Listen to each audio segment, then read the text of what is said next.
গ্রামের এক কোণে বাস করতেন শাশুড়ি কমলা দেবী। ছেলে বউ শহরে চাকরি করে, তাই তিনি একাই সংসার সামলাতেন। ছোটবেলা থেকেই তিনি দারুণ কারিগর। সেলাই, এমব্রয়ডারি আর পুরনো কাপড় দিয়ে নতুন কিছু বানাতে তার জুড়ি মেলা ভার।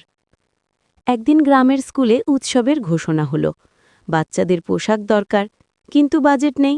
কমলা দেবী বললেন, চিন্তা করো না, আমি বানাবো। পুরনো শাড়ি, কাঁথা আর ছেঁড়া জামা কেটে তিনি রঙিন পোশাক বানাতে লাগলেন। তার নিপুণ হাতে সাধারণ কাপড় হয়ে উঠল রাজকন্যা আর রাজপুত্রের সাজ। উৎসবের দিন স্কুলে সবাই মুগ্ধ। শিক্ষিকা বললেন, কমলা মাসি, আপনি তো গ্রামের সম্পদ। সংবাদপত্রেও খবর বেরোল, শাশুড়ি কারিগরের সৃজনশীলতা।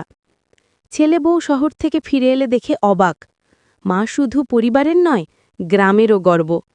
এরপর তারা মায়ের তৈরি পোশাক অনলাইনে বিক্রি শুরু করল। কয়েক মাসেই ব্যবসা জমে উঠল।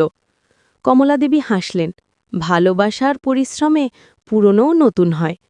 তার গল্প প্রমাণ করে, বয়স নয়, মনটাই আসল কারিগর।